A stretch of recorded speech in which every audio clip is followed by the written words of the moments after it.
तो इस प्रकार हम देखते हैं कि दक्षिण अभियानों में देवगिरी और वारंगल पर विजय अलाउद्दीन खिलजी मलिक काफूर के नेतृत्व में हासिल कर लेता है। इसके अलावा दो और अभियान दक्षिण भारत के प्रचलित हैं, जिसमें से एक है पांड्य राज्य का, जहां पर वीर पांड्य और सुंदर पांड्य दो भाइयों के बीच में शासन को लेकर गृह युद्ध चल रहा था। इसमें से सुंदर पांड्य ने खिलजी सेना के सेनापति मलिक काफूर को आमंत्रित किया सहायता के लिए, और मलिक काफूर ने उसकी सहायता भी की। वीर पांड्य को उसने बहुत पकड़ने का प्रयास किया, लेकिन वह सफल नहीं रहा। इस दौरान मलिक काफूर ने पांड्य राज्य को खूब लूटा। इतिहासकार बर्नी कहता भी है कि घोड़े और खच्चर इस तरह से दर्द से कराह रहे थे मानो उन पर बहुत ज्यादा सामान लाद दिया गया हो। तो इस तरह से पांड्य राज्य का भी अभियान सफल होता है। और होयसल यहाँ पर एक राज्य था जहाँ पर शासक था वीर बल्लाल। तो ये होयसल में भी आक्रमण किया जाता है मलिक काफूर के नेतृत्व में, और वह भी सफल होता है। यहाँ से जो शासक है वह राजस्व, अधिकतर शासक राजस्व देना स्वीकार कर लेते हैं या फिर वह वीर गति को प्राप्त हो जाते हैं। यहाँ पर यह याद रखने योग्य है कि दक्षिण भारत पर उसने कब्जा नहीं किया था, उसने सिर्फ उन्हें जीता था, उन्हें अपने राज्य में नहीं मिलाया था। यहाँ पर जलालुद्दीन खिलजी के सैन्य अभियानों का वर्णन हमें कहाँ मिलता है, इस प्रकार का भी एक क्वेश्चन देखा गया है। तो आप कंफ्यूज ना हो, इसलिए मैं यहाँ पर जलालुद्दीन खिलजी और अलाउद्दीन खिलजी का एक क्वेश्चन मैं डिस्कस कर रही हूँ।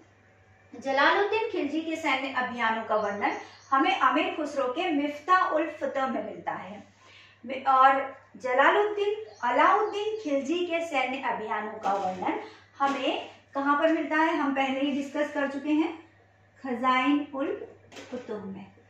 तो यहाँ मिफ्ताह-उल-फतह और खज़ाइन-उल-फुतूह के बीच में आप कंफ्यूज ना हो, इसलिए मैंने जलालुद्दीन खिलजी के सैन्य अभियानों के क्वेश्चन का डिस्कशन यहाँ पर आपसे किया। चलिए अब आगे बढ़ते हैं और देखते हैं उत्तर भारत के अभियान किस तरह से अलाउद्दीन सफल करता है। ऐसा क्या कारण था कि अलाउद्दीन ने उत्तर भारत के अभियानों की तरफ रुख किया, और स्पेशली यदि हम देखें गुजरात अभियान की तरफ रुख किया। देखिए गुजरात में बंदरगाह की स्थिति काफी मजबूत थी, जो कि अलाउद्दीन के शासन को और आर्थिक तौर पर मजबूत कर सकती थी। बस यही कारण था गुजरात पर आक्रमण का। यहाँ पर उस समय जो राजा थे, जो शासक थे, वह थे कर्णदेव, जिन्हें करण सिंह वाघेला भी कहा जाता है।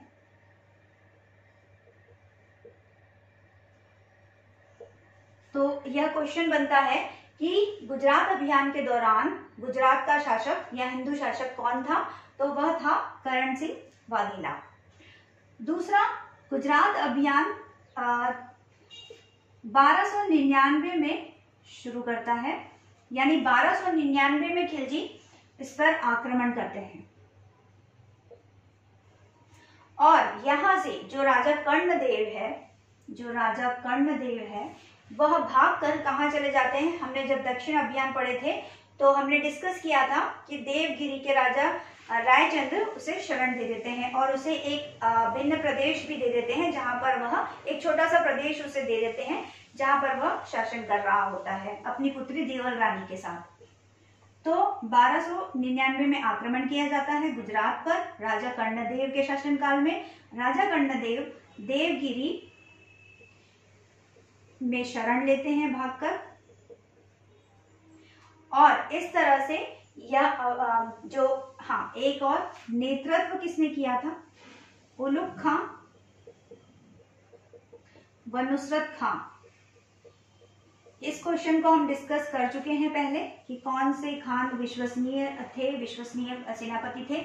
उलुग खां व नुसरत खां के नेतृत्व में गुजरात अभियान शुरू होता है और संपन्न भी होता है, सफल भी होता है। यहाँ से नुसरत खां मलिक काफूर को खरीद कर लाता है, जिसकी चर्चा हम दक्षिण अभियान में कर चुके हैं। तो मलिक काफूर को 1000 दिनारी भी कहा जाता है। तो इस तरह से काफी लूटपाट करके गुजरात अभियान संपन्न कर दिया जाता है। अब आगे चलते हैं, देखते हैं दूसरा उत्तर भारत का अभियान कौन सा था।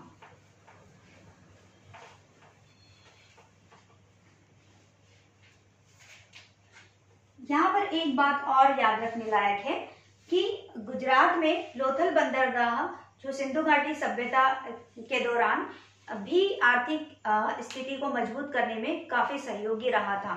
तो इस तरह से जो बंदरगाह था उस पर अलाउद्दीन की विशेष नजर थी। दूसरा, चित्तौड़ पर आक्रमण।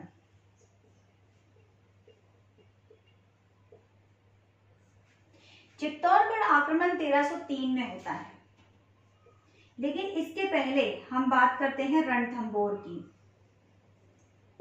हम सीक्वेंस में लेकर चले। रणथंभौर में 1301 में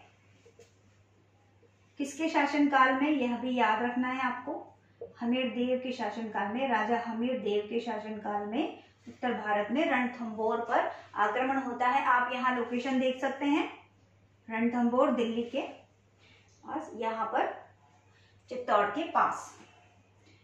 तो 1301 में राजा हमीर देव पर आक्रमण किया जाता है, लेकिन यहाँ पर रणथंभौर का जो किला था उस पर आक्रमण करना इतना सहज न था, क्योंकि रणथंभौर का किला काफी ऊंचाई पर था। बनास नदी की वजह से काफी जंगल थे, वहां पर काफी घने जंगलों की वजह से रास्ता भटकने का डर था।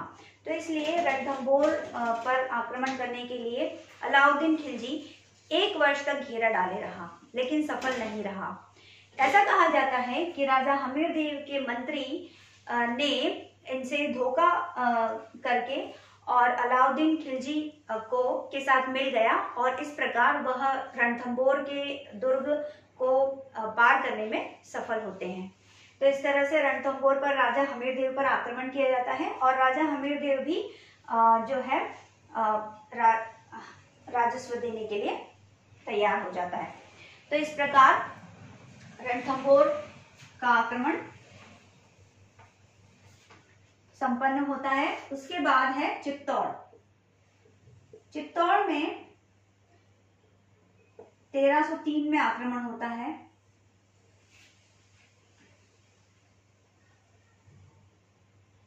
कारण रानी पद्मिनी।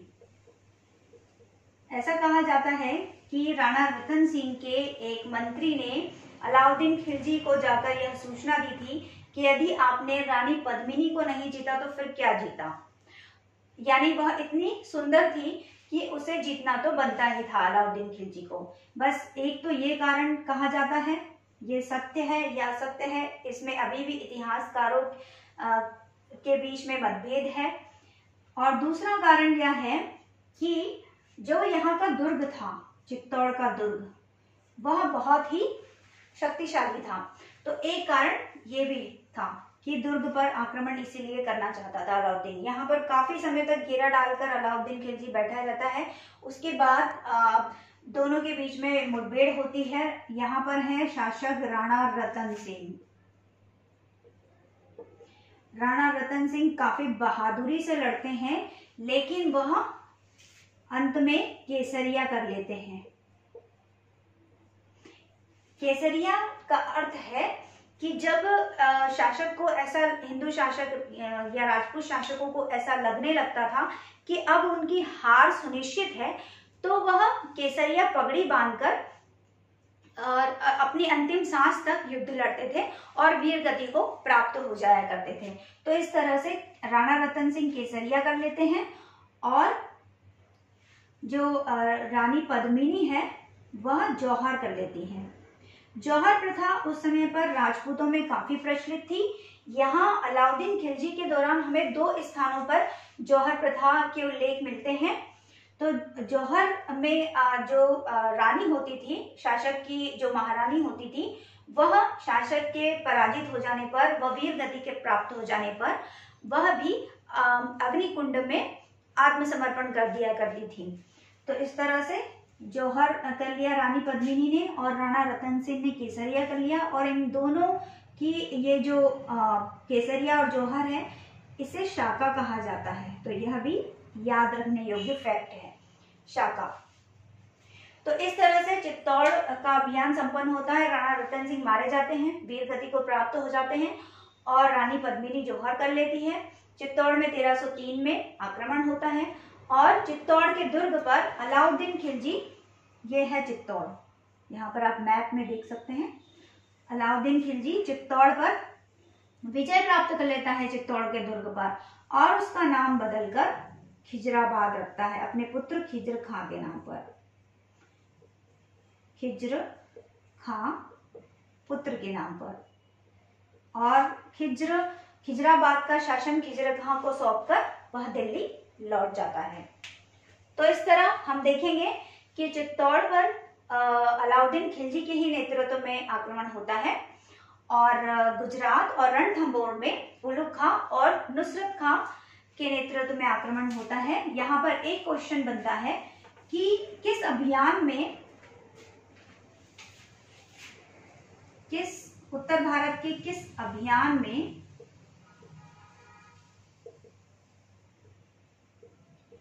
नुसरत खां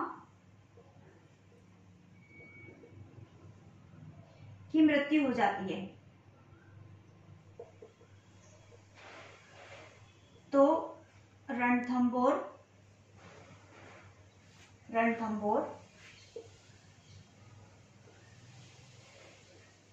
अभियान के दौरान नुसरत खां की मृत्यु हो जाती है, वह वीर गति को प्राप्त हो जाता है।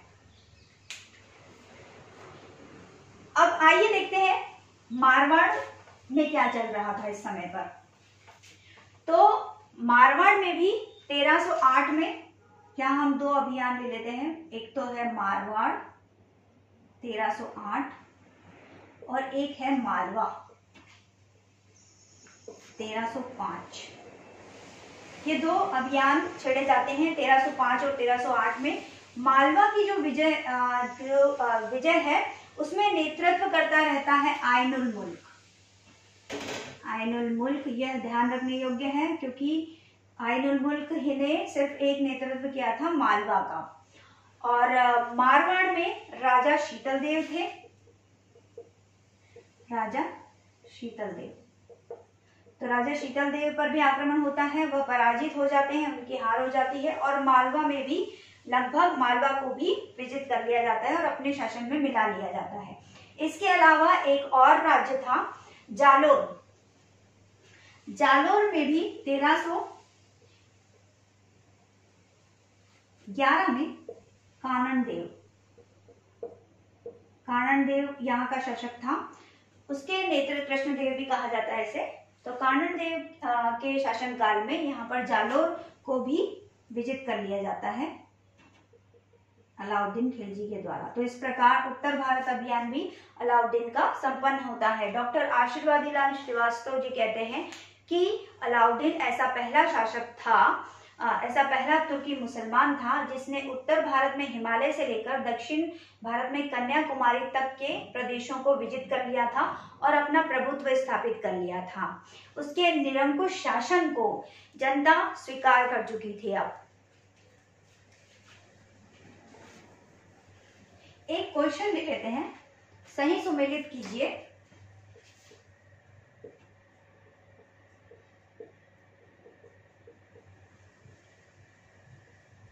सही सुमेलित कीजिए। रणथंभौर में कौन था शासक? चित्तौड़ में कौन था? देवगिरी और गुजरात।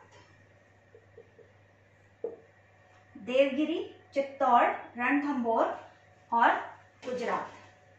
यहाँ के शासकों के नाम कभी कभी एग्जाम में सुमेलित करने के लिए दिए जाते हैं। तो रणथंभौर का शासक कौन था? रणथंभौर में जो है राजा हमीरदेव। चित्तौड़ में राणा रतन, देवगिरी में राजा रायचंद और गुजरात में राजा कर्णदेव अथवा इन्हें करण सिंह वाघेला भी कहा जाता है। ठीक है, तो यह क्वेश्चन इस तरह से सही सुमेलित करने के लिए बनता है। तो इस प्रकार हमने अलाउद्दीन खिलजी के उत्तर भारत व दक्षिण भारत के अभियानों को देखा। चलिए आगे चलते हैं और देखते हैं बाजार नियंत्रण नीति और मूल्य नियंत्रण नीति को किस प्रकार वह लागू करके सफल रहा।